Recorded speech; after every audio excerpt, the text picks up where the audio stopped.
नाशिकमध्ये अपघातात गंभीर जखमी झालेल्या दिलीप काळे यांचा 24 दिवसांनंतर उपचारादरम्यान मृत्यू झालाय।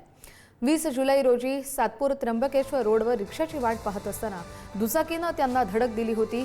रस्त्याचं काम सुरू असताना रिक्षा थांबतात त्या ठिकाणी काळे उभे होते अशी माहिती आहे। या अपघातात त्यांच्या डोक्याला आणि छातीला गंभीर दुखापत झाली होती आणि अपघात नेमका खराब रस्त्यांमुळे झाला की अन्य कारणांमुळे याचा तपास पोलीस आणि महापालिका प्रशासनाकडून सुरू आहे। या संदर्भातले अधिक अपडेट घेऊया आपले प्रतिनिधी किरण ताझणे यांच्याकडून। किरण,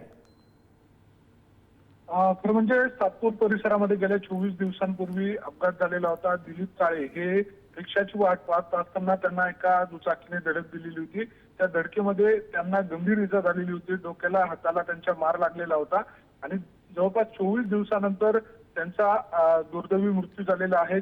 हा अपघात नेमका कसा झाला याबाबतची चौकशी आता पोलिसांच्या माध्यमातून केली जाते आणि महत्त्वाची बाब म्हणजे या सगळ्या काळामध्ये रस्त्यांमुळे किंवा खड्ड्यांमुळे हा अपघात झाला का या दृष्टीने देखील आता जी पालिका प्रशासन आहे त्यांच्याकडनं जी समिती तयार करण्यात आलेली आहे तिच्याकडनं तपास केला जातोय। नाशिकमध्ये आतापर्यंत 6 बळी गेलेले आहेत आणि त्या सगळ्यांना नाशिक महानगरपालिकेच्या वतीनं आर्थिक मदत सुद्धा केली गेलेली आहे। त्यामुळे दिलीप काळे यांचा मृत्यू नेमका कोणत्या कारणास्तव झाला याबाबतचा तपास आता केला जातोय। धन्यवाद किरण दिलेल्या माहितीसाठी।